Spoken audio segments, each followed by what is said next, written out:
नमस्कार दोस्तों, स्वागत है आप सभी का हमारे YouTube चैनल मिशन गुरुकुल में। मेरा नाम गौरव सिंह है। दोस्तों, अभी अभी हाल में यूपीएससी ने नोटिफिकेशन निकाला है कि उसका नया कैलेंडर आया है, उसमें जो है एग्जामिनेशंस पोस्टपोन हो गए हैं। मोस्ट प्रोबेबली दिसंबर के पहले तो ये यूपीएससी ईपीएफओ एग्ज़ाम नहीं होने वाला है। ठीक है, तब आप लोगों के संजीव सर ने जो है डिटेल स्ट्रेटजी बता दी होगी। तो आपने वो वीडियो देख लिया है और नहीं देखा है तो आप एक बार वो वीडियो ज़रूर जाके देख लें। पिछली बार हमने आपसे बोला था इकोनॉमिक पॉलिसीज़ के बारे में हम आपको पढ़ाएंगे, तो इकोनॉमिक पॉलिसीज़ से ही कंटिन्यू करते हैं। इसके बाद जो है आपका एक और टॉपिक बचता है जिसको प्रेस और एजुकेशनल डेवलपमेंट के या पत्र पत्रिकाओं को ले लिया जाए, तो हम उसको कंप्लीट कर देंगे। जैसे इस वाले में हमने इकोनॉमिक पॉलिसी से रिलेटेड हर चीज़ जो है लगभग कवर कर दी। एक फेमिन कमीशंस में जो आपको 10-15 मिनट के वीडियोस में वो बीच में बता दूंगा, उसके लिए ज़्यादा टेंशन लेने की ज़रूरत नहीं है। ठीक है दोस्तों, पढ़ाई नहीं छोड़नी है। पढ़ाई आप इसको एक अपॉर्चुनिटी के तौर पे भी मान सकते हो। देखो 2 साल 2020 तो बीत गया कोरोना के कारण। 2021 में जहाँ तक है जनवरी या 2020 के दिसंबर में एग्जामिनेशन होगा।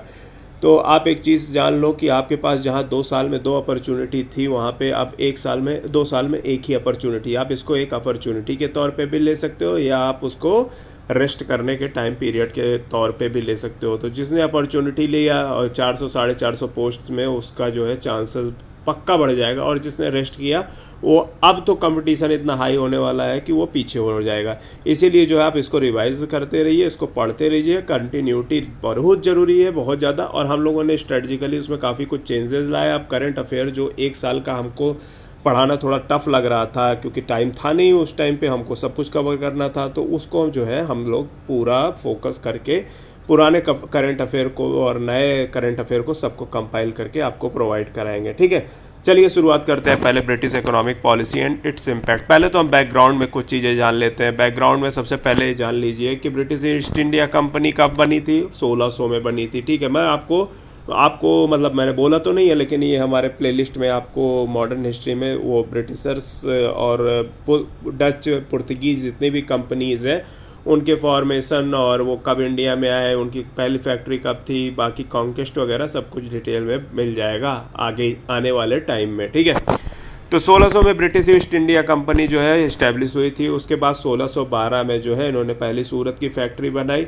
ठीक है, फिर जहांगीर ने इनको 1616 में जो है ट्रेड करने के लिए एक फरमान जारी किया। ये आपको याद नहीं रखना, मैं आपको बैकग्राउंड बता रहा हूँ कि कैसे इनका जो है एक मतलब ब्रिटिश कंपनी का जो है भारत के पॉलिटिकल स्फीयर में कैसे इवोल्यूशन हुआ, वो चीज़ मैं आपको बता रहा हूँ।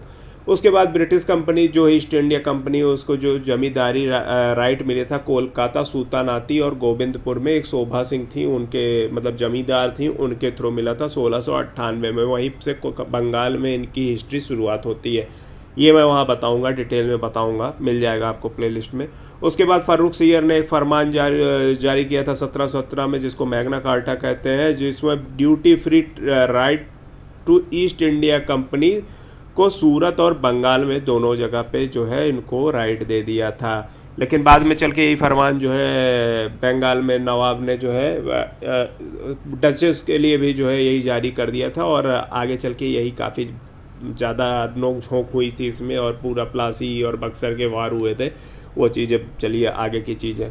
फिर 1813 में जो है फ्री ट्रेड इम्पीरियलिज्म आ गया। मैं बताया था आपको पिछली बार जो चार्टर एक्ट जब पढ़ा रहा था कि चाहे चीन को छोड़कर सारी चीज़ का जो मोनोपोली था वो छीन लिया गया था ट्रेड के लिए ईस्ट इंडिया कंपनी का। क्यों? क्योंकि उस टाइम पर जो है वहाँ पे ब्रिटिशर्स में ब्रिटेन में जो है मतलब औद्योगिक क्रांति, जिसको इंडस्ट्रियल रिवोल्यूशन बोलते हैं इंग्लिश में, काफ़ी ज़्यादा सैचुरेटेड लेवल पे आ चुका था और कंपटीशन बढ़ने लगा था। दूसरी कंपनी जो है लॉबिंग करना शुरू कर दी थी, इसलिए जो है फ्री ट्रेड इम्पीरियलिज्म स्टार्ट हो गया। ठीक है, पहले हम इकोनॉमिक एक्सप्लॉयटेशन के पहले अगर कुछ बात करते हैं तो ये भी जानना ज़रूरी है कि इंडिया की इकोनॉमिक स्टेटस क्या था, मतलब भारत की इकोनॉमी कैसे थी। पहले कुछ चीज़ें जान लीजिए। पहले Indian economy from beginning has been agrarian. सबसे पहले तो खेती यहाँ पे बहुत ज़्यादा ये एग्रेरियन थी। यहाँ पे कोई इंडस्ट्रियल रेवोल्यूशन नहीं हुआ था, यहाँ पे कुछ भी ऐसा नहीं हुआ था कि मास प्रोडक्शन जैसा कुछ चीज़ें हो रहा हो। ठीक है, छोटी छोटी इंडस्ट्रीज थी, जूट, टेक्सटाइल, शुगर, ऑयल, ये सब ऑलरेडी जो है किस पे निर्भर थी, वो ऑलरेडी एग्रीकल्चरल प्रोड्यूस पर निर्भर थी। ठीक है। दूसरा क्या था, विलेज इकॉनमी था। विलेज इकॉनमी मतलब सेल्फ सफिशिएंट एग्रेरियन इकॉनमी, मतलब भैया यहीं पर जो है किसान भी था, यहीं पे जो है जुलाहा भी था, यहीं पे भी पॉटरी बनाने वाला था, यहीं पे ब्लैक स्मिथ भी था। तो सब एक दूसरे की जो ज़रूरत की चीज़ें हैं पूरा करते थे। लोगों को बहुत ही रेयर कंडीशन में अपने गांव से बाहर जाना पड़ता था सामान खरीदने के लिए। ठीक है। तो इसी को सेल्फ सफिशिएंट, जिसको कि आत्मनिर्भर एग्रेरियन इकॉनमी कहा जाता है। ठीक है।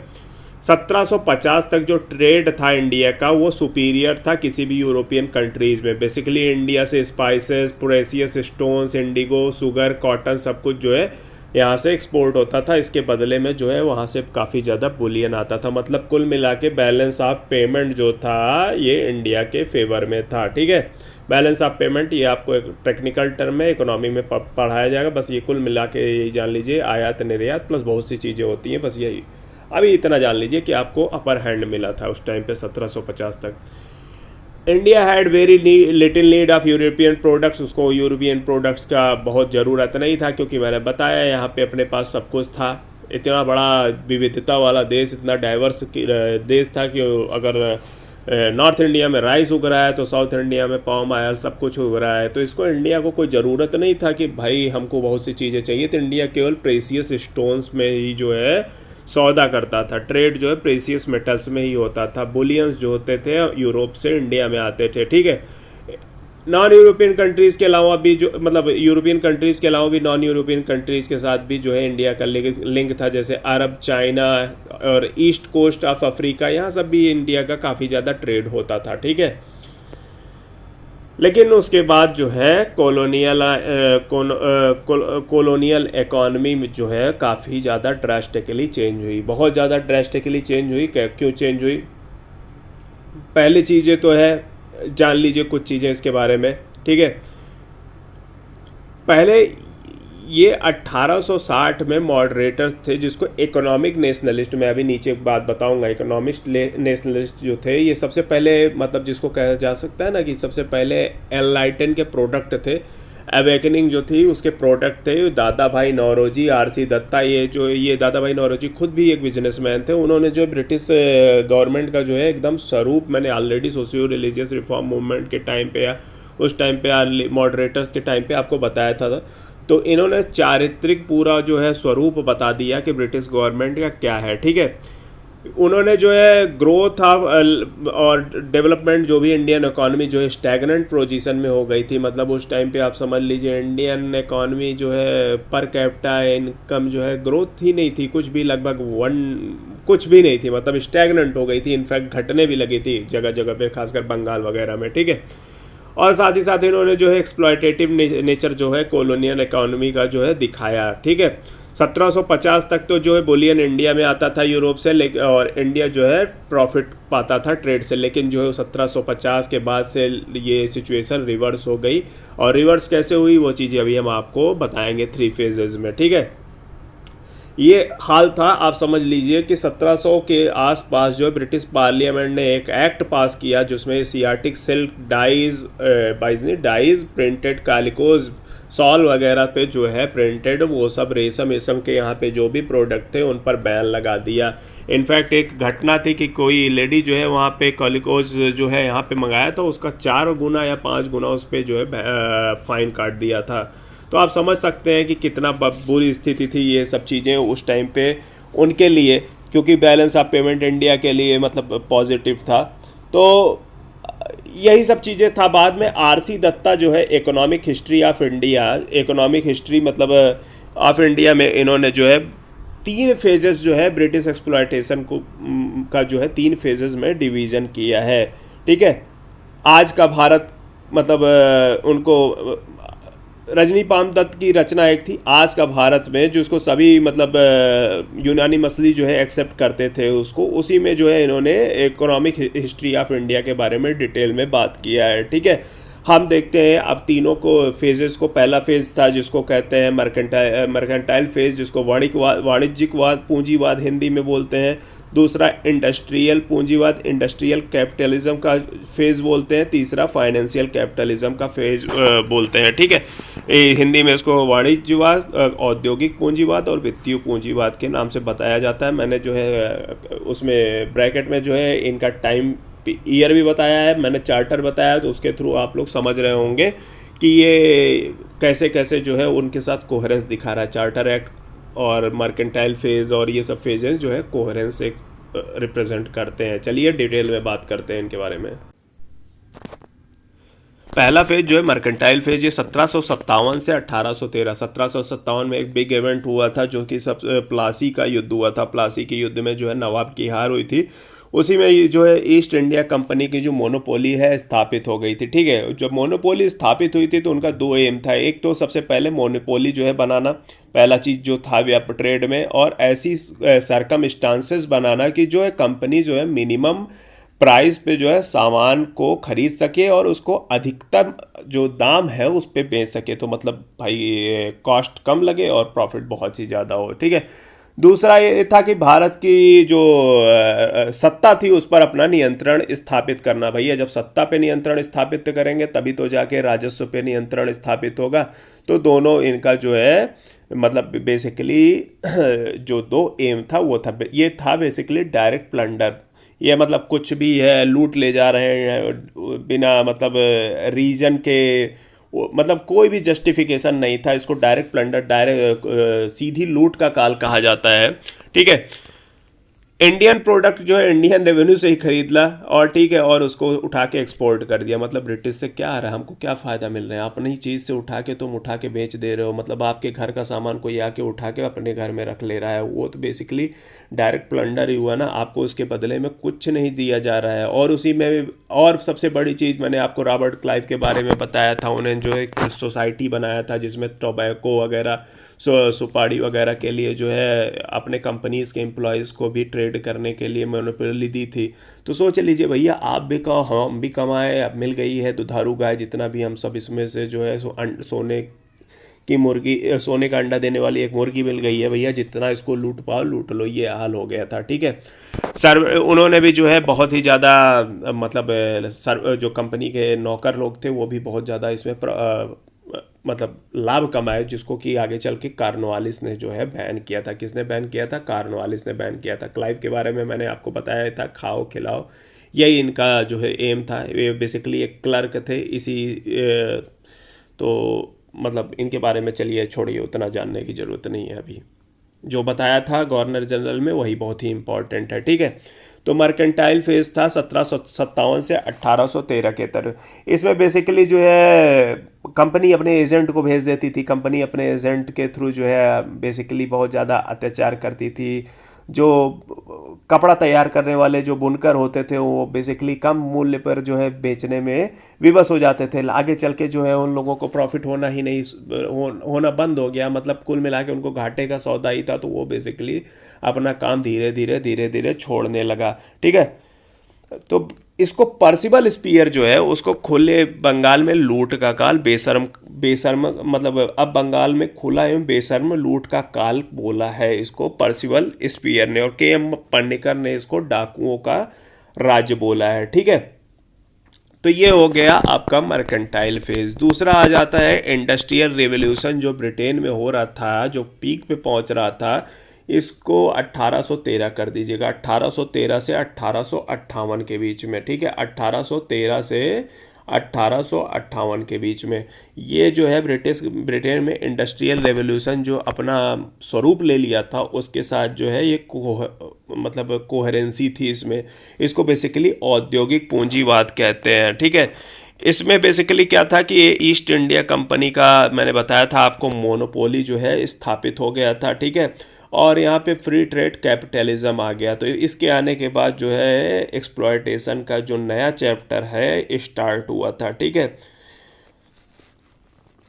बेसिकली क्या था, वहाँ औद्योगिक क्रांति हो गई थी। वहाँ पे कारखानों में जो है बहुत ही माल प्रोड्यूस हो रहा था, जो मास लेवल पर प्रोडक्शन हो रहा था, जैसे डंडी वगैरह, और वहाँ पर स्कॉटलैंड वगैरह में भी सॉल वॉल जो है बहुत जगह बनने लगी थी। तो वो सब क्या करना था, उसको उठा के जो है उठा के इंडिया में लाकर झोंक दिया। कहाँ पे झोंक दिया? इंडिया में लाकर झोंक दिया। जो यहाँ पे जो है हथकरघा उद्योग होते थे, जो हाथों से बनाते थे, उसकी जगह वहाँ से मशीनों से बनाए गए उद्योग, मतलब मशीनों से जो प्रोडक्ट बने थे उसको उठा के, अब देखिए हाथ जो है मशीन के साथ जो है compete नहीं कर सकते ना, तो हाथ मशीन के साथ नहीं compete कर सकते। दूसरी चीज़ यहाँ पे क्या है कि रॉ मटेरियल की ज़रूरत होती थी उनको। रॉ मटेरियल के लिए यहाँ पे एक्सप्लॉयटेटिव लॉज लाने लगे, और यहाँ पे जो कोर्ट वगैरह थी, मैंने आपको पहले भी बताया, कोर्ट वगैरह को पैसे दे के अपने साथ मिला लेते थे। तो जो है कम दामों पे यहाँ पे फसल उगवाते थे, उसको रॉ मटेरियल वाला देश बना दिया। यहाँ पे केवल प्राइमरी प्रोडक्ट्स जो है उत्पादित होते थे, उसको उठा के ले जाके ब्रिटेन में प्रोसेस करवाते थे, और ब्रिटेन में प्रोसेस करवा के जो है ले आके इंडिया में ही गांज देते थे, सब कुछ उठा के यहीं पर रख देते थे। कुल मिला के ये था, ठीक है।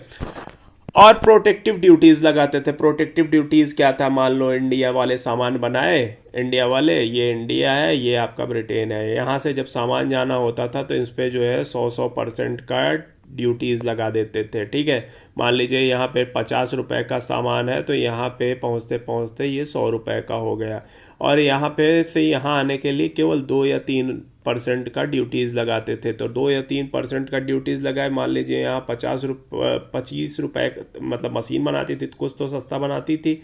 23 रुपए का सामान है, उसका 2 या 3% जो हो गया 3 रुपए, मान लीजिए 30% लेते हैं, 3 रुपए, 33 रुपए में यहाँ सामान मिलता था। यहाँ 33, यहाँ 100, तो बताइए मार्केट। और ऑलरेडी इनका 50 रुपए का डोमेस्टिक प्राइस भी 50 रुपए की, तो यहाँ पे आप समझ लीजिए जो है मार्केट अपना पैर खोने लगी थी, ठीक है। बैलेंस ऑफ पेमेंट जो है अब उल्टा होने लगा, ठीक है। और कहा जाता है homeland of cotton was indebted with cotton, मतलब लंकाशायर वगैरह से जो भी कॉटन बनते थे, भारत ऑलरेडी कॉटन के लिए विश्वविख्यात था उस टाइम तक, लेकिन कॉटन वाले देश में ही उठा के कॉटन को ही इन्होंने भर दिया, ठीक है। एक सबसे बड़ी चीज़ थी कि भैया हमको रॉ मटेरियल चाहिए, रॉ मटेरियल चाहिए, तो हमको उसके लिए कॉमर्शियलाइजेशन ऑफ एग्रीकल्चर, मतलब कृषि का हिंदी में कॉमर्शियलाइजेशन को आप लोग मुझे कमेंट सेक्शन में लिख के बताइए। तो एग्रीकल्चर का कॉमर्शियलाइजेशन था बेसिकली, ठीक है। कॉमर्शियलाइजेशन के थ्रू क्या हुआ कि प्लांटर्स, मैंने आपको बताया कि 1833 वगैरह के आसपास जो है ज़मीन भी खरीदना इन्होंने स्टार्ट कर दिया था, वहाँ से असली एक्सप्लॉयटेटिव नेचर आ गया। ज़मीन खरीदते थे, बेगारी करवाते थे, प्रोड्यूस करवाते थे, प्राइमरी प्रोडक्ट उठा के जो है उसको कम मतलब एक तो ददनी सिस्टम करा दिए थे। ददनी सिस्टम एक कॉन्ट्रैक्ट फार्मिंग था। ददनी सिस्टम में बेसिकली कह देते थे पैसा इतना ले लो, इतना उगा लो, चाहे भाड़ में गया मार्केट की प्राइसिंग, भाड़ में गया सब कुछ जो है उगाते थे। वो जो भी उगाते थे उसको ऑलरेडी पेमेंट दे देते थे, और मान लीजिए जो भी डिज़ास्टर वगैरह पड़ता था उसका भी कुछ उनको वो नहीं मिलता था, जिसको कहते हैं रिम्बर्समेंट वगैरह, कुछ भी नहीं। तो कुल मिला के जो है खेतिहरों की स्थिति जो है लगातार घटती खराब होती गई, उनकी भी स्थिति खराब होती गई। जो शिल्प कॉटेज इंडस्ट्रीज़ थी, एमएसएमईज थी, उनकी भी स्थिति लगातार जो है ख़राब होती गई। और यही टाइम था जब एक बार ख़राब हुई तो आज तक इंडिया की एमएसएमई की स्थिति उबर नहीं पाई, ठीक है। जो कॉमर्शियलाइजेशन वह था और डी इंडस्ट्रियलाइजेशन, दोनों प्रोसेस था बेसिकली, उसको जो मतलब कैटलाइज का काम कर लिया उसको बेसिकली रेलवे ने। रेलवे जो है 1853 में लॉर्ड डलहौजी के टाइम पे जो है मैंने आपको बता दिया। अब जो कुछ भी बचा था भाई, पहले था कि मेट्रोपॉलिटन एरियाज में ही ज़्यादा ट्रेड वगैरह चलता था, अब यहाँ पे गांव गांव जाने लगे। इंटीरियर मार्केट अब घुस गए हर जगह के, एकदम अंदर अंदर जा जाके इन्होंने जो है मतलब ये अब अंदर आ गए और अपने सामानों को बेचने लगे। मैंने वही बताया ना, 33 रुपए का कपड़ा और 50 रुपए के कपड़े के आगे कहाँ टिकेगा। ऊपर से मास लेवल पे प्रोडक्शन हो रहा है, ऊपर से इंटीरियर मार्केट में जाकर यहाँ पे अंदर जाके अपने गुमास्तों के थ्रू जो है ज़बरदस्ती का ये किसकी खेती, वो जो फसल उनको चाहिए होती थी, जैसे कॉटन हो गया, जूट हो गया, या जो भी हो गया, नील इंडिगो हो गया, ये उसी पे जो है करवाते थे, ठीक है। तो बेसिकली औद्योगिक पूंजी के अनुकूल बनाने के लिए स्थानीय शिल्प उद्योगों को नष्ट करके एक कृषि प्रधान देश के रूप में परिवर्तित करना अंग्रेजों की एक निश्चित नीति का एक अंग था, ठीक है।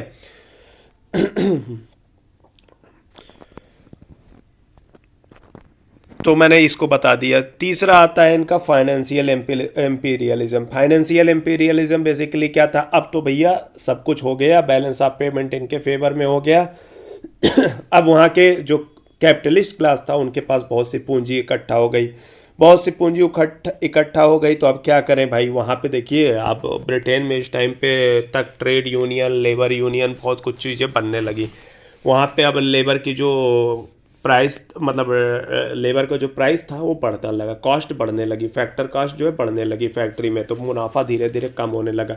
एक वहाँ पॉलिटिकल ऑर्गेनाइजेशन भी फॉर्म होने लगा लेबर लोगों का, ठीक है। तो अब इनको क्या चाहिए था, अब चाहिए था कि कहीं और इन्वेस्ट करो जहाँ पे लेबर सस्ते हो, फैक्ट्री में जो भी कॉस्ट पड़ रहा हो वो सस्ता हो। भैया आप केवल क्या कर सकते हो, अपने कॉस्ट जो है प्रोडक्शन का वो घटा के ही तो मुनाफा कमा सकते हो ना। तो तो इन्होंने भैया यहाँ पे जो है इन्वेस्ट करना शुरू कर दिया इंडिया में आके, यहाँ क्योंकि बहुत चीज़ें इनके फेवरेबल थी, ऊपर से बेगारी मिल जाती थी, लेबर यहाँ कम कॉस्ट तो छोड़ो, यहाँ पे बेगारी ही एक तरीके से होती थी। बैंक को भी इन्होंने कंट्रोल करना शुरू कर दिया, बैंक के थ्रू जो है इन्वेस्टमेंट के लिए पैसा देना शुरू कर दिया है, एक्सपोर्ट इंपोर्ट फर्म बनाने लगा, मैनेजिंग एजेंसी हाउस वगैरह जो है इन्होंने, जो सब कुछ जो है इन्होंने कंट्रोल करना शुरू कर दिया। तकनीक जो है बिल्कुल भी इन्होंने ट्रांसफ़र नहीं की, जो भी बेकार सी चीज़ें थी वो, जैसे लो लेवल की टेक्नोलॉजी थी, जैसे मान लीजिए रेलवे आया ही तो रेलवे में इंजन वंजन से रिलेटेड कोई भी टेक्नोलॉजी इन्होंने ट्रांसफ़र नहीं की। बेसिकली जो निम्न कोटि की, जिसको कि मजदूर भी लोग कर सकते हैं, वैसी टेक्नोलॉजी इन्होंने ट्रांसफ़र की कि क्या रेलवे लाइन बिछाना, तोड़ना, पत्थर तोड़ना, ये सब चीज़ों की जो है उन्होंने टेक्नोलॉजी भी। तो इससे इंडिया का जो क्या हुआ, कोई भी ग्रोथ नहीं हुआ। इनफैक्ट मार्क्स और एंजल्स की जो द कम्युनिस्ट मैनिफेस्टो को जो है, मतलब बारे में आप लोग जानते होंगे, मार्क्स के बारे में, कम्युनिस्ट के पितामह एक तरीके से कहा जाता है। उन्होंने जो कहा था कि जो मतलब ये जो यूजुअली कहा जाता था रेलवे जो है कहीं भी जाता था तो इंडस्ट्रियल रेवोल्यूशन को लिए कैटलिस्ट का काम करता था, लेकिन इंडिया के लिए जो है मार्क्स ने भी एक्सेप्ट किया था कि इंडिया में जो है कोई भी मतलब पॉजिटिव इफेक्ट जो है नहीं छोड़ा, किसने, रेलवे ने। इनफैक्ट जो है एक्सप्लॉयटेशन का जो रेट है डबल या ट्रिपल हो गया, ठीक है। तो ये हो गया फाइनेंशियल एम्पीरियलिज्म की बात आ गई अपनी। अब आते हैं ड्रेन ऑफ वेल्थ, जिसको हिंदी में धन निकासी का सिद्धांत बोलते हैं। इसका बेसिकली जस्ट यही था, large part of India's wealth और total annual product was exported to England, ठीक है।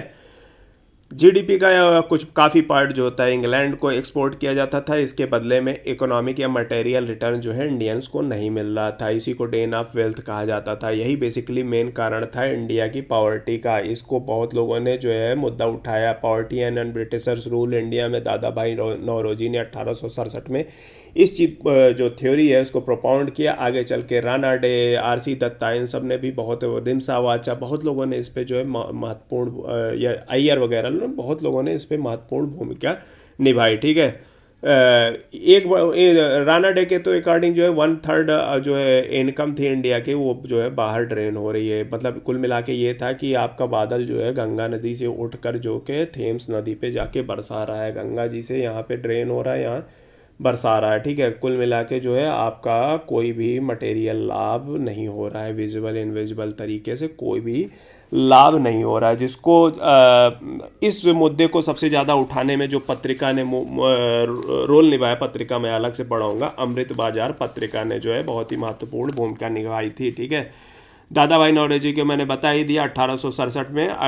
इसमें इन्होंने अपने जो लेख लिखते थे इंग्लैंड डेट टू इंडिया में, इस मान्यता को जो है अच्छा, दादा भाई नौरोजी ने, मैं आपको एक एसोसिएशन के बारे में शायद नहीं बताया था, आज लिख लीजिए। उन्होंने लंदन में एक ईस्ट इंडिया एसोसिएशन बनाया था, जिसकी बैठक में उन्होंने इंग्लैंड डेट टू इंडिया में इस मान्यता को बेसिकली जो है इस सिद्धांत को प्रोपाउंड किया था, ठीक है। बाद में यही धन निकासी के मतलब देखिए कोई भी थ्योरी दी जाती है धीरे धीरे इवॉल्व होती है, धीरे धीरे डेवलप होती है। तो आरसी दत्ता वगैरह ने भी इसको फिर बहुत ज़्यादा इवॉल्व किया। मैंने ऑलरेडी 3 फेजेस आपको बता दिया, ठीक है। अमृत बाजार पत्रिका ने भी बहुत ही ज़्यादा इसको फैलाया।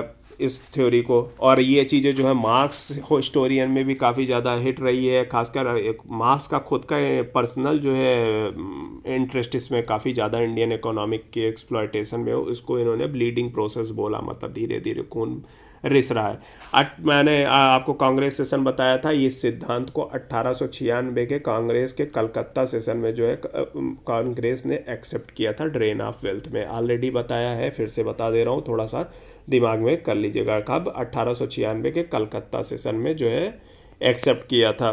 बेसिकली ये हो कैसे रहा था ड्रेन ऑफ वेल्थ, मैंने आपको पहले ही ऊपर एक्सप्लेन कर दिया है। एक्सेस एक्सपोर्ट ओवर इंपोर्ट, ठीक है। Protective tariff, deindustrialisation, home charges. Home charges क्या था, मैंने आपको यहाँ पे कई बार बताया पहले। Board of control, court of director, सब कोई थे ना। ये बैठते कहाँ थे? ये बैठते थे इंग्लैंड में, ठीक है। इंग्लैंड में बैठते थे, ये भी इंग्लैंड में बैठते थे, लेकिन जो इनकी सैलरीज होती थी, जो भी इनको मतलब भत्ते वगैरह जो भी अलाउंस वगैरह मिलते थे, वो इंडियन बेसिकली रेवेन्यू से मिलते थे, यहाँ से मिलते थे। आप सोच लीजिए, खा पी रहे हो वहाँ पे, हर चीज़ वहाँ पे कर रहे हो, ऑलरेडी आपको यहाँ से मिल रहा है, ठीक है। उसके आगे चल के फिर ये सब कुछ बदला जब 1858 के एक्ट के थ्रू भारत सचिव बना, उसका ऑफिस बना, 15 मेंबर थे, उन सब का भी जो है मतलब पूरा खर्चा, एक होता है अलाउंस वगैरह के साथ साथ पूरा खर्चा जो कि बहुत ही ज़्यादा मिलियंस में आता था, वो इंडियन रेवेन्यू से जाने लगा, ठीक है। काफ़ी ज़्यादा यहाँ से जाने लगा। 1919 में ये चीज़ बंद हुई थी, मैंने आपको बताया था। 1793 से स्टार्ट हुई थी, ऑलरेडी मैं आपको ये चीज़ें बता चुका हूँ, ठीक है। उसके अलावा क्या था कि यहाँ पे जो सिविल और मिलिट्री से रिलेटेड जो भी चीज़ें खरीदी जाती थी, वो सब चीज़ें जो है आपके होम चार्जेस में ही काउंट होती थी। क्या? सिविल और मिलिट्री।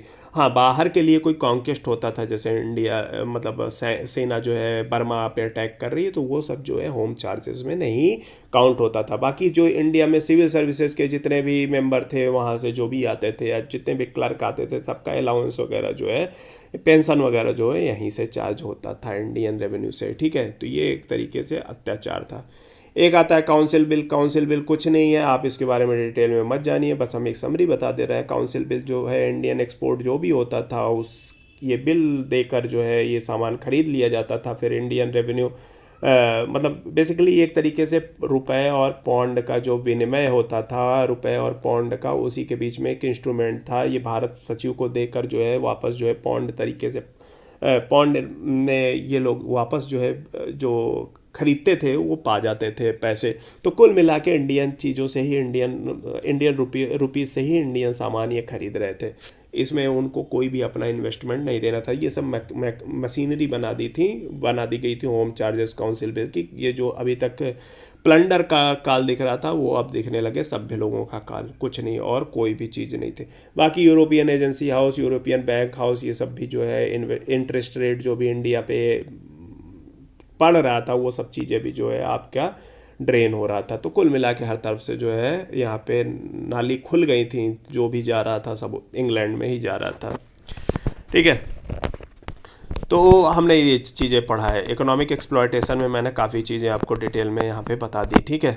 अब हम यहाँ पे थोड़ा बात कर लेते हैं इकोनॉमिक नेशनलिज्म का। आप लोग मोस्ट प्रोबेबली काफ़ी चीज़ें समझ गए होंगे। मैं यहाँ पे डी इंडस्ट्रियलाइजेशन को अभी आपको डिटेल में बताऊँगा नीचे, ठीक है। नहीं, अगर ज़्यादा टाइम लंबा लेक्चर होने लगा तो मैं ये जो है अगले लेक्चर में बताऊँगा।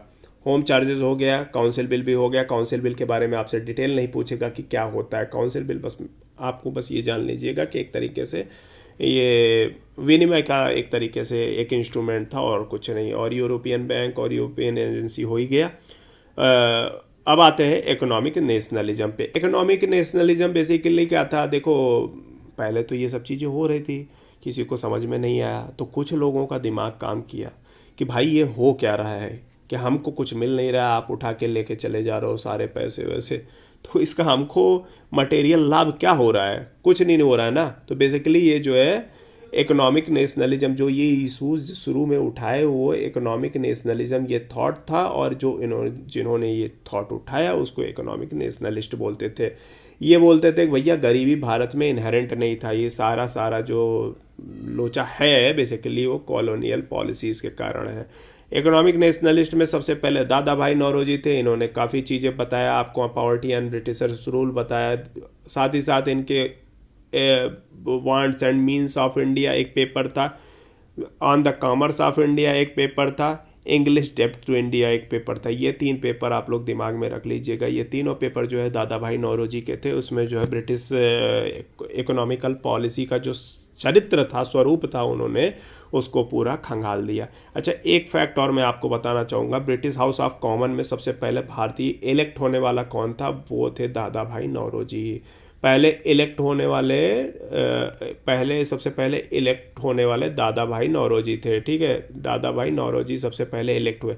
लेकिन सबसे पहले लड़ने वाले जो है इलेक्शन कैंपेन में, जो सबसे पहले लड़ने वाले वो थे व्योमेश चंद्र बनर्जी। लेकिन ये जो है हार गए थे, ये जीत गए थे। तो आपसे क्वेश्चन पूछा जाए कि सबसे पहले लड़ने वाले दादा भाई नौरोजी थे, तो ये स्टेटमेंट गलत हो गया। सबसे पहले लड़ने वाले व्योमेश चंद्र बनर्जी थे और सबसे पहले जीतने वाले कौन थे? दादा भाई नौरोजी थे। ठीक है, उसके अलावा इनको grand old man of India भी बोला जाता है, हमने आपको बताया भी था। Poverty and unbritish rule in India इनका एक पेपर था जहाँ पे इन्होंने ड्रेन थ्योरी बेसिकली प्रोपाउंड किया था। आगे चल के रानाडे के 2 पेपर के बारे में मैंने पिछले लेक्चर में आपको बता ही दिया। इकोनॉमिक्स के रिलेटेड जब मैं आपको वासुदेव बलवंत फड़के के बारे में बता रहा था, ठीक है, वहाँ पे वो इकोनॉमिक पेपर ही थे बेसिकली। GK गोखले, पृथ्वी चंद्र राय, RC दत्ता ने already economic history of India जो कि मैंने 3 फेज में कैटेगराइज किया, वो सब चीज़ें मैंने बता ही दिया। ठीक है, ये बेसिकली इनके कुछ थॉट थे। ये ब्रिटिश जो गुडनेस था ब्रिटिश गवर्नमेंट के, उसकी प्रैक्टिकलिटीज़, व्यवहारिकता पे भरोसा रखते थे। ये सोचते थे कि कॉलोनियल रूल जो है इंडिया को मॉडर्नाइजेशन के पाथ पे ले जाएगा, क्योंकि उस टाइम पे बहुत डार्क एज था ना। आप सोच लीजिए, ज़्यादा मुगल का जब एम्पायर फॉल हो रहा था तो क्या था? कुछ नहीं था। बेसिकली ये लोग लड़ाई या लग्जरियस इसी सब की लाइफ में रहने लगे थे ना। लास्ट फेज की बात कर रहा हूँ। तो एक डार्क एज आने लगा था, उसमें जो है इन्होंने देखा कि भाई विश्व इतना आगे बढ़ रहा है और फ्रांस वगैरह की जो क्रांतियाँ थी, रेवोल्यूशन था, अमेरिका के रेवोल्यूशन था, ये सब चीज़ें कितना मॉडर्नाइजेशन की ओर चीज़ें जा रही थी। चाहे वो थॉट हो, चाहे वो मटेरियल थिंग्स हो, जो भी हो, सब कुछ जो है बदल रहा था। तो ये सोचा कि भैया ये इंडिया के लिए अच्छा है कि ये इकोनॉमिकल स्फीयर में जो है इंडिया को एक पाथ प्रोवाइड करेगा, इंडस्ट्रियलाइजेशन के रास्ते पे ये इंडिया को भी ले जाएंगे। ठीक है, लेकिन ये ब्लाइंड नहीं थे, अंधभक्त नहीं थे, बेसिकली अंधभक्त नहीं थे। इसीलिए आगे चल के इन्होंने चरित्र चित्रण, जो स्वरूप था उसका चरित्र चित्रण पूरा कर दिया था। ठीक है, लेकिन बेसिकली ये मानते क्या था, इनका क्या सीन था कि ये कहते थे कि इंडिया अपने पैर पे अभी खड़े होने को तैयार नहीं है, इसलिए उसको गाइड और डेवलप करने की ज़रूरत है। कौन? ब्रिटिश गवर्नमेंट करेगा। लेकिन सारा अब इनकी गलती नहीं थी, टाइम की डिमांड यही था। ठीक है, टाइम का डिमांड था, ये अपने टाइम से काफ़ी आगे के लोग थे और इन्होंने देखा, और वो यही चीज़ें आगे चल के जो है पॉलिटिकल नेशनलिज्म को भी इसने कैटलाइज किया था। भैया आप किसी के अगेंस्ट बोल रहे हो, आपको बोलने के लिए कुछ लीगल चीज़ें चाहिए ना। क्या चाहिए? अगर आप अपने पड़ोसी से जा रहे हो लड़ने, तो ऐसे लड़ने लगोगे तो दुनिया आपको बेवकूफ़ कहेगी ना, बेवजह लड़ रहे हो। लेकिन आपको कोई कॉज से और रेशनल कॉज से लड़ोगे तो सबका आपका सपोर्ट भी तो लोग करेंगे। अब यही इकोनॉमिक जो एक्सप्लॉयटेशन था, इसी को लेकर जो है पॉलिटिकल स्फीयर में, चाहे वो भगत सिंह हो, चाहे वो लाजपत राय हो, चाहे वो महात्मा गांधी हो, चाहे तिलक हो, सबको इन्हें इसको आधार बनाया। और इसको आधार बनाने के कारण जो लोगों का सपोर्ट भी था वो ही जाके मिलने लगा। ठीक है, बेसिकली ये चाहते थे कि ये फॉरेन कैपिटल, ये इंडियन इंडस्ट्रीज़ जो है वो फॉरेन कैपिटल से नहीं और इंडियन कैपिटल से डेवलप हो। इंडियन कैपिटल से ही डेवलप होती, तभी इंडियन का जो है कैपिटल फॉर्मेशन होता, रोज़गार फॉर्मेशन होता, इंडिया का टेक्नोलॉजी आती, सब कुछ होता। लेकिन ब्रिटिशर्स क्या करते थे, वो फॉरेन कैपिटल, मैंने आपको बताया कि वो वहाँ पे बैंक्स आ गए, उनके जो है कई हाउस आ गए एक्सपोर्ट से रिलेटेड। तो बेसिकली वो जो है एक्सप्लॉयटेशन का ही अगला कदम था। लेकिन ब्रिटिशर्स क्या है, उसको सबऑर्डिनेशन ऑफ इंडियन इकॉनमी यही चाहते थे, उनका इंटरेस्ट इसी में था। बेसिकली आप एक चीज़ जान लीजिए, जो कि फॉरेन कैपिटल का एक एग्जाम्पल था, वो रेलवे था। रेलवे जो भी था रेलवे, वो एक सोवरिन गारंटी, जो कि इंटरेस्ट रेट 5% का दिया गया था। ठीक है, साथ ही साथ जो है 99 साल का लीज भी दिया गया था। ये था कि भैया आपको कुछ भी घाटा नहीं होगा, आप जितना खर्चा कर रहे हो वो तो आपको मिलेगा ही मिलेगा उसका 100%। साथ ही साथ गारंटी शुदा मुनाफा जो है आपको 5% तो मिलेगा ही मिलेगा, तो किसी भी वे में आप घाटे में नहीं जाओगे। प्लस आपको पता है रेलवे का कॉस्ट भी इंडिया में जो है अमेरिका से काफ़ी ज़्यादा आया। अमेरिका में मान लीजिए जो कास्ट 1000 रुपये के करीब पड़ रहा था रेलवे बिछाने का, इंडिया में वही कास्ट जो है 1600-1700 के करीब पड़ रहा था, रुपए के करीब पड़ रहा था। तो सोच सकते हैं कि कितना ज़्यादा एक्सप्लॉयटेशन हुआ। ठीक है, मैंने बताया economic critic was the just first step toward the political critic of British government. ठीक है, अब हमने यहाँ तक बेसिकली इकोनॉमिक जो भी है कर लिया। क्या नाम है, हमने इकोनॉमिक आपको ये चीज़ों के बारे में बता दिया। अब थोड़ा यहाँ डी इंडस्ट्रियलाइजेशन के बारे में बता देते हैं, मॉडर्न कुछ उद्योग के बारे में बता देते हैं। कॉपी किताब थोड़ा सा आपको अपना पेपर पेन लेके बैठ जाइएगा, मैंने इसको लिखा नहीं है यहाँ पे। बेसिकली जो है डी इंडस्ट्रियलाइजेशन कैसे हुआ, मैंने बताया कि इंडिया में जो है बाहर से सामान ला के यहाँ पे गांच दिया, सब कुछ भर दिया। अब जो 33 रुपये का सामान है और 50 रुपये के सामान के साथ कहाँ कहाँ टिकेगा, तो इस कारण जो है उद्योगों का यहाँ पे पतन हुआ। यहाँ पे बेसिकली उस टाइम पे कौन उद्योग जो है थे, सिल्क उद्योग थे, ठीक है, और कॉटन उद्योग थे, जूट उद्योग थे, टेक्सटाइल से रिलेटेड हर उद्योग जो है अपने काफ़ी पीक पे थे। साथ ही साथ कुम्हार वगैरह भी जो है उद्योग मतलब जो भी माइक्रो स्केल जितने ले स्केल पे थे यही सब उद्योग उस टाइम पे थे। कोई बहुत ही हैवी इंडस्ट्री नहीं लगी थी, क्योंकि भारत का इंडस्ट्रियलाइजेशन तब भी नहीं हुआ था और आज भी नहीं हुआ है, ठीक है, ढंग से। तो उस टाइम पे यही सब चीज़ें थी, ठीक है। तो कुल मिला के यही था।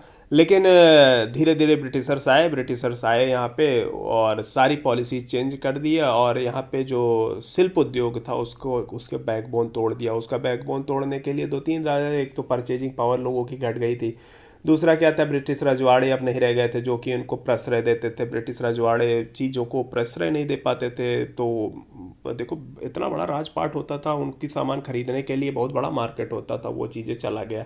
तीसरी चीज़ ये हो गया कि अब फॉरेन सामान से इनको compete करना पड़ा, तो कुल मिला के और नुमाइंदे भी कंपनी के लोग जाने लगे और उनके लोग जो है इन लोगों को काफ़ी ज़्यादा अत्याचार करने लगे। तो ये कुल मिला के ये सेक्टर छोड़ने लगे और कुल मिला के ये बन गए एग्रीकल्चरल लेबरर। मतलब बेसिकली इनके पास जो है एग्रीकल्चर में काम करने लगे, टीनेंट्स फॉर्म में, कोई ऑनरशिप नहीं है, बस केवल कोई भी सिक्योरिटी नहीं है, और काम करने लगे, ठीक है।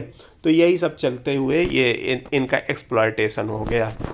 और धीरे धीरे फिर आधुनिक उद्योग आए, थोड़ा थोड़ा इसी में कुछ उद्योग अपने पन पे कुछ उद्योग बचे रह गए, जैसे कुम्हरार घड़ा उड़ा बनाने का उद्योग उस टाइम पे बचा रहा, क्योंकि इंग्लैंड जो है इसका अल्टरनेट नहीं दे पाया। और दूसरी चीज़ क्या थी कि खेती में भी भैया गए, अभी लैंड रेवेन्यू पॉलिसी पढ़ाएंगे, वहाँ कम अत्याचार था क्या, इतना अत्याचार था कि लोग अपनी खेती रख करने के बावजूद भी जो है बेगारी करते थे, या थोड़ा बहुत मतलब पैसे और कमाने के लिए, जिसको और दूसरी जगह पे एग्रीकल्चरल लेबरर जिसको बोला जाता था, काम करते थे कि भैया उतने से नहीं अट रहा है, 60 70% 80% कहीं कहीं 90% जो है टैक्स था। तो कुल मिला के अपना उद्योग नहीं भी प्रॉफिटेबल है तो जाएं कहाँ भैया, इंडिया में रहना है, गांव में रहना है, तो वही काम करेंगे ना, तो वही काम करते रह गए। तो इसी कारण कुछ उद्योग जो है बचे रह गए, ठीक है।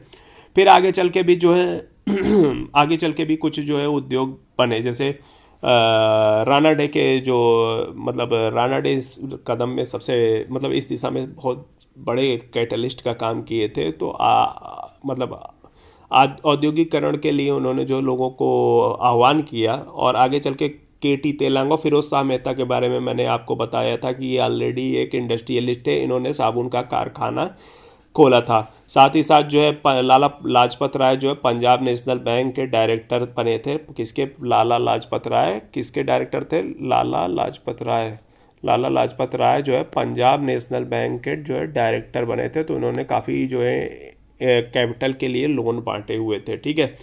आगे चल के सूती वस्त्र उद्योग जो है सर्वप्रथम इसका पहला कारखाना कोशिश जो है 1818 में कलकत्ता में एक मिल में की गई थी, लेकिन वहाँ पे ये फ्लॉप हो गई, सूती 1818 में। बम्बई में आगे चल के कांवस जी नाना भाई जो है 1853 में जो है कि पहला कारखाना लगाए थे, जो कि काफ़ी ज़्यादा सक्सेसफुल हुआ था, ठीक है। उसके बाद स्वदेशी आंदोलन के टाइम में भी बहुत ज़्यादा सूती वस्त्र उद्योग जो है उसका विस्तार हुआ। और बाद में क्या हुआ कि जापान जो है प्रतियोगिता में खड़ा हो गया, और जापान जो है प्रतियोगिता में खड़ा खड़ा हो गया तो बेसिकली इंडिया जो है फिर से अपना फुट खोने लगा, अपना पैर पूरा खोने लगा। और 1914 तक भारत जो है सूती वस्त्र उद्योग में चौथे पांचवें स्थान पे आ गया था। तो पहले जो पहले स्थान से होते होते धीरे धीरे धीरे धीरे गिरता गया। और 1853 में जो पहला उद्योग था ये सूती वस्त्र उद्योग था, ठीक है। दूसरा जो उद्योग था जूट उद्योग, जो कि बहुत ही ज़्यादा इम्पोर्टेंट है, ये 1855। ये क्वेश्चन APFC 2015 वाले में आप देखिएगा, इन सब टाइप पे ऐसा क्वेश्चन आता है कि भारत में 3-4 उद्योग दे दिए थे, क्रम पूछा था, क्रोनोलॉजी की कौन पहले कौन बाद में। तो सबसे पहला सूती होगा, दूसरा जो होगा जूट पटसन होगा। अगर इंडिगो और इन सब से रिलेटेड चाय मिल वगैरह से रिलेटेड कोई भी ऐसा चीज़ें ना दिया हो तो ये इसमें सबसे पहला कॉटन ही होगा, ठीक है। फिर जूट और पटसन हो गया, जिसको कि सबसे पहले सेरामपुर एक बंगाल में जगह है, 1855 में जूट कारखाना लगाया गया। उसके बाद जो है ताराचंद घनश्याम सेठ की मदद से जो है बिरला लोगों को जानते होंगे, जो आज के भी बिरला हैं, कलकत्ता में कच्चे जूट के व्यापार में उन्होंने काफ़ी ज़्यादा इन्वेस्टमेंट किया, ठीक है। तो हाँ, जूट हो गया और सूती वस्त्र हो गया। 1919 में बिरला जो जूट कंपनी थी वो जो है बिरला ब्रदर्स ने स्थापना की। चलिए ये ईयर नहीं जानने का ज़रूरत है, बिरला ब्रदर्स ने कभी स्थापना की। फिर उसके बाद आ जाता है इम्पॉर्टेंट उद्योग लोहा उद्योग। लोहा उद्योग के लिए जो है जे.एन. टाटा ने 1907 में जमशेदपुर में जो है टिस्को की स्थापना की थी। वहीं से जो है लोहा उद्योग की स्थापना का जो बेसिकली लोहा उद्योग यार सबसे बड़ा उद्योग है, बेसिकली इंडस्ट्रियलाइजेशन के लिए कहा जा सकता है, जिसको कि बैकबोन। तो शुरुआत भारतीय इन्वेस्टमेंट से तो यहीं से शुरुआत हुई थी। बाद में मैसूर भद्रावती में भी जो स्टील कंपनियां जो है लगने लगी। और अपनी मतलब बेसिकली जो कॉलोनियल गवर्नमेंट है ना, वो लोहा आयरन एंड स्टील कंपनीज़ को ज़्यादा ये प्रमोट नहीं करना चाहती थी। आयरन एंड स्टील कंपनी जानते हो वो इंडस्ट्रियलाइजेशन के लिए एक बैकबोन होता है। अगर वो हो गया मतलब प्रोमोट हो गया तो भारत को इंडस्ट्रियलाइजेशन से कोई रोक नहीं सकता था। आप ब्रिटेन का इंडस्ट्रियलाइजेशन, फ्रांस का इंडस्ट्रियलाइजेशन, रसिया, जापान कहीं का, जर्मनी कहीं का भी, जर्मनी वगैरह इंडस्ट्रियलाइज क्यों हुआ? उसके पास रूर क्षेत्र था, बेसिकली उसके पास आयरन और स्टील कोल बहुत ज़्यादा था। तो जहाँ पे और सब जो अपना अफ्रीका है वो आज तक इंडस्ट्रियलाइज नहीं हो पाया क्योंकि उसके पास आयरन ओर की काफ़ी कमी है। तो इसीलिए जो है आयरन ओर किसी भी इंडस्ट्रियलाइज होने के लिए जो बैकबोन है सबसे बड़ा, ठीक है। तो ये बेसिकली मॉडर्न उद्योग कहा जा सकता है लोहा इस्पात उद्योग, ठीक है। तो ये 1907 के आसपास आया। तो आपको समझ में आ गया होगा जो है क्रोनोलॉजी जो मैं बताना चाहता था। तो ये इंडस्ट्रियलाइजेशन से रिलेटेड मैं आपको बोलूँगा कि नोट कर लीजिए, जो कि यहाँ पे मैंने नहीं लिखा, ठीक है। फिर आते हैं अपन लैंड रेवेन्यू पॉलिसी पे। लैंड रेवेन्यू पॉलिसी वापस वहीं से शुरू करूँगा। वो 1757 के जब प्लासी का वार हुआ था तो इनको 24 परगने की जमींदारी प्राप्त हो गई थी। किसको 24 परगने की जमींदारी प्राप्त हो गई थी? ब्रिटिशर्स को, ठीक है। ब्रिटिशर्स को 24 परगने की जमींदारी प्राप्त हो गई थी 1760 में। फिर ये जो है मीर जाफ़र कोटा के मीर कासिम को लाए थे। मीर कासिम को लाने के बाद जो है वर्धमान, मिदनापुर और चटगांव के क्षेत्रों का रेवेन्यू कलेक्ट करने का इनको अधिकार मिल गया। फिर 1764 में बक्सर का युद्ध हुआ। बक्सर का युद्ध जो है होने के बाद इलाहाबाद की ट्रीटी हुई, मैं आपको ऑलरेडी बताया हूँ, शाह आलम II के साथ और अवध के नवाब के साथ, ठीक है। तो दोनों के साथ जब इनकी ट्रीटी हुई तो इनको जो है बंगाल, बिहार, उड़ीसा की जो दीवानी है बेसिकली जो कि वो इनको मिल गई। अब वहाँ पे जाके जो है इन्होंने द्वैध शासन डायरकी लगा दिया। डायरकी 1765 से 1772, 1765 में लॉर्ड क्लाइव ने लगाया था, 1772 तक वारेन हास्टिंग्स के टाइम पे लगातार लगा रहा, ठीक है। इस टाइम पे मोहम्मद रजा खान को बंगाल का नायब दीवान ये इन्होंने नियुक्त कर दिया और जो है भूजल राजस्व जितना भी हो सकता था ज़्यादा से ज़्यादा मैक्सिमम जो है वसूलने का कोशिश किया, ठीक है। बिना कोई असेसमेंट के कुछ नहीं भैया, सब लूटम लूट मचा के रखे हुए थे। जितना ये चाहते थे नीलाम करके भू राजस्व की वसूली करते थे, ठीक है। इतना ज़्यादा हो गया था कि आप समझ लीजिए कि इतना कठोरता से, इतना स्ट्रिक्टली इन्होंने वसूला कि 1770 के आसपास अकाल पड़ गया और 1/3 जो है जनता की मृत्यु हो गई। 1/3 जनता मर गई वहाँ पे। कितनी बड़ी बात होती है यार, किसी भी प्रोविंस की 1/3 जनता मर जाए। आज सोच लो कोरोना में 1% भी नहीं कुछ हो रहा है कैजुअलिटीज़ पॉपुलेशन के अकॉर्डिंग, तो ये इतने बड़ा हाहाकार है। उस टाइम 1/3 जो जनता है मर गई। और उसमें भी जो है सबसे इसका जो कह सकते हैं ना, जो डार्क साइड था कि इतनी बड़ी जनसंख्या मर जाने के बावजूद भी जो रेवेन्यू कलेक्ट हुआ था वो एकदम एग्जैक्ट था, ठीक है, एकदम ठीक था, उसमें भी कमी नहीं आई थी। फिर 1772 में देखा कि भैया इतना ज़्यादा भ्रष्टाचार हो रहा है और अंग्रेज़ों को उतना नहीं मिल रहा है जितना जो है ये रजा खान लोग रख रहे हैं, तो इनका ट्रायल हुआ, इनको हटा दिया गया और ये खुद अब दीवानी का काम करना शुरू कर दिए। कब से? 1772 में वारेन हास्टिंग्स जब आया, ठीक है। तो यहाँ पे जो खजाना मतलब ट्रीजरी ऑफिस था इनको, उसको मुर्शिदाबाद से कलकत्ता लाए। ये सब लिखने की ज़रूरत नहीं है, मैं आपको इस स्टोरी बताता चल रहा हूँ। फिर 1772 में उन्होंने पंचसाला बंदोबस्त शुरू किया। पंचसाला बंदोबस्त, इसमें बेसिकली ऑक्शन होता था, जो मैक्सिमम बोली लगाता था उसको लगान वसूल करने का जो है ऑनरशिप दे दिया जाता था, ठीक है। रेवेन्यू फार्मिंग जिसको बोल सकते हैं आप, वो पंचसाला बंदोबस्त के नाम से 5 साल का एक कर देते थे फिक्स कि चलो भैया ऑक्शन लगाओ, जो जितना ज़्यादा देगा वो ले जाओ, वही जाके वो तो लोग वसूल करना शुरू कर दिए। बाद में इनको इसमें कुछ समस्या दिखी तो 5 साल से घटा के 1 साल कर दिए। एक साल पे इन्होंने बेसिकली कुल मिलाकर नीलामी करवाना शुरू कर दिया। ये इसका भी ये हाल हो गया था कि भैया कार्नवालिस आए, कार्नवालिस ने ये सब चीज़ें देखा, कहा आई मे safely assert that 1/3 of company's territory in Hindustan is now a jungle inhabited by wildly beast। कि लोगों ने काम करना छोड़ दिया, लोगों ने खेती करना छोड़ दिया कि सब कुछ उठा के तो हम ही दे देते हैं भैया।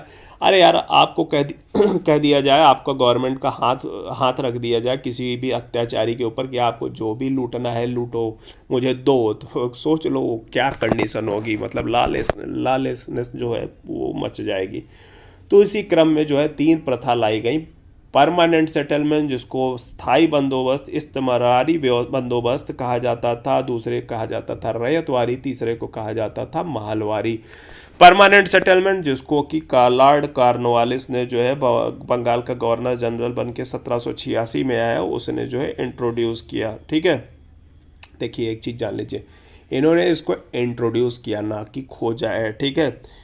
जॉन सोर, जेम्स ग्रांट, ये एक से बढ़कर एक जो फिलोसफर थे, और रिकार्डो, ये सब जो है इसको ऑलरेडी डेवलप करने, इवॉल्व करने में काफ़ी बड़ी भूमिका निभाने लगे थे, ठीक है। तो ये सब चीज़ें आप लोगों के काम की नहीं है, ये सब चीज़ें बेसिकली हिस्ट्री सब्जेक्ट वालों के काम की है। बस आपको इतना जानना है कि अगर आपसे क्वेश्चन पूछ ले कि जमींदारी जो है कौन लॉर्ड कॉर्नवालिस जो है परमानेंट सेटलमेंट जो है व्यवस्था डिस्कवर किए थे, नहीं, उसका आंसर नहीं होगा, ठीक है।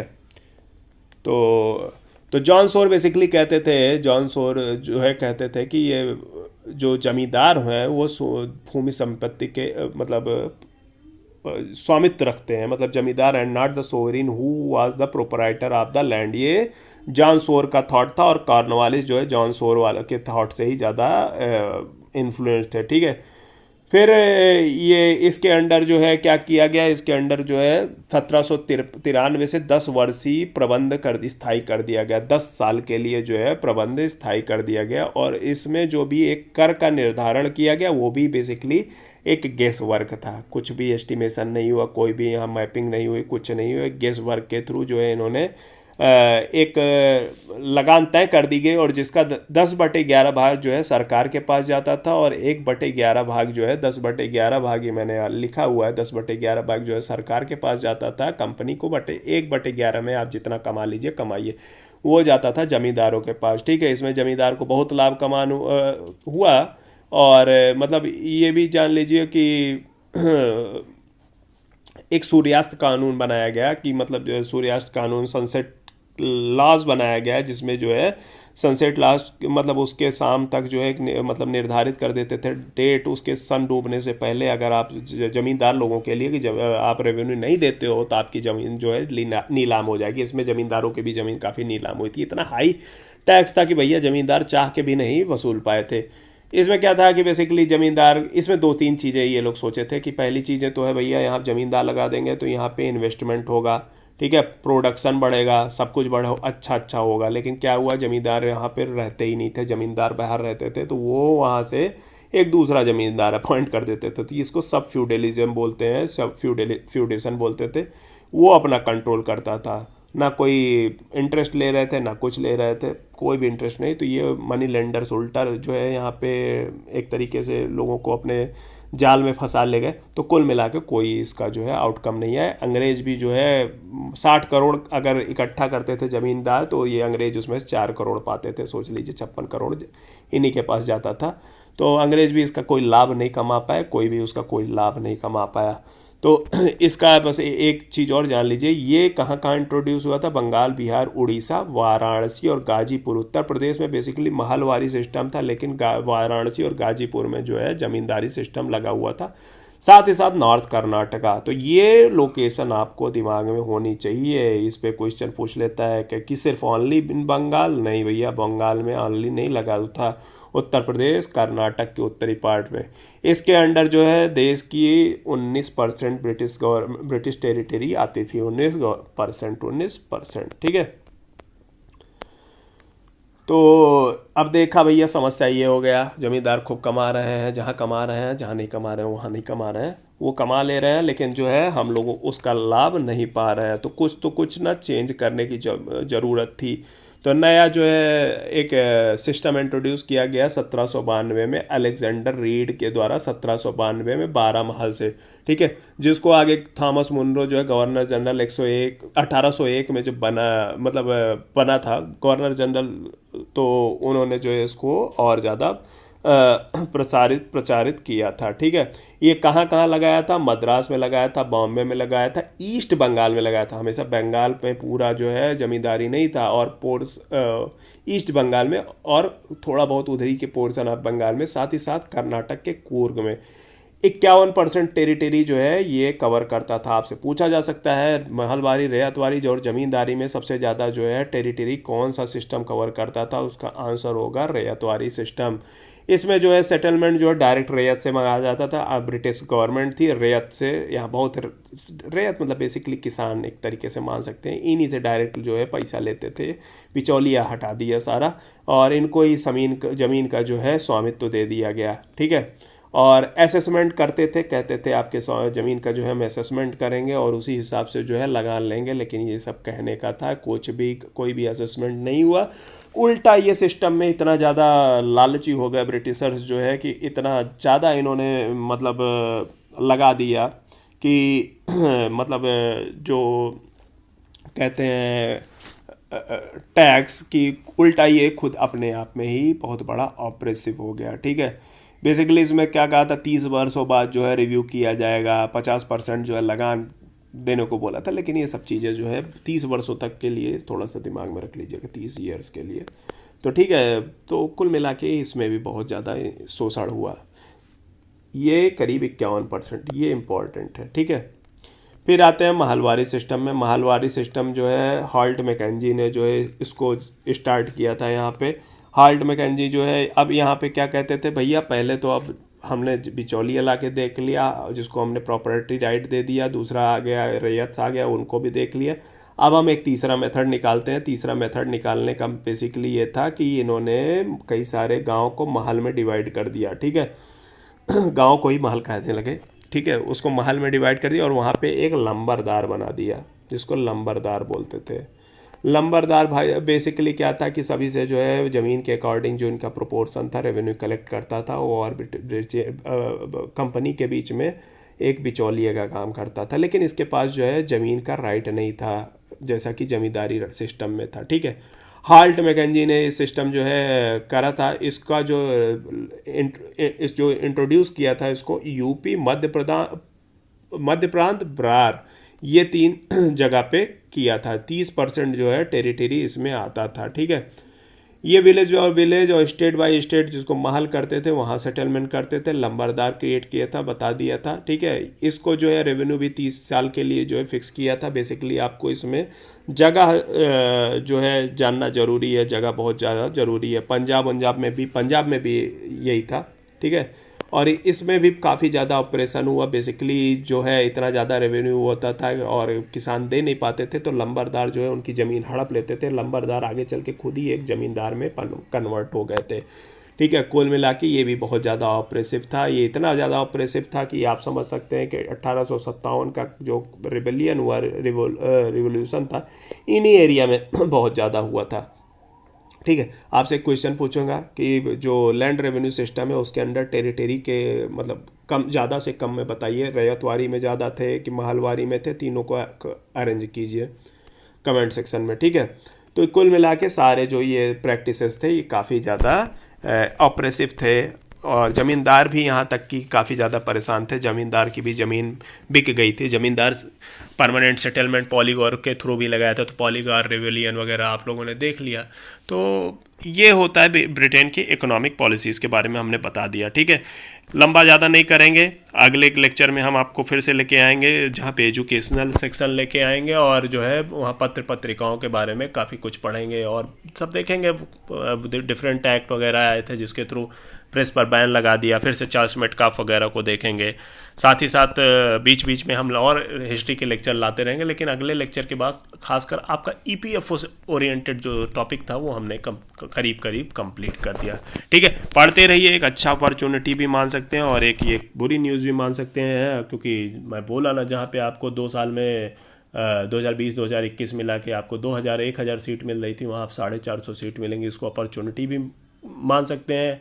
लंबा टाइम मिल गया अच्छे से प्रिपेयर करके, तो अच्छे से पढ़ाई कीजिए, अच्छे से लगिए। हम लोग और भी टाइम मिल गया तो और भी अच्छे से उसको आपकी प्रिपरेशन करवाएंगे।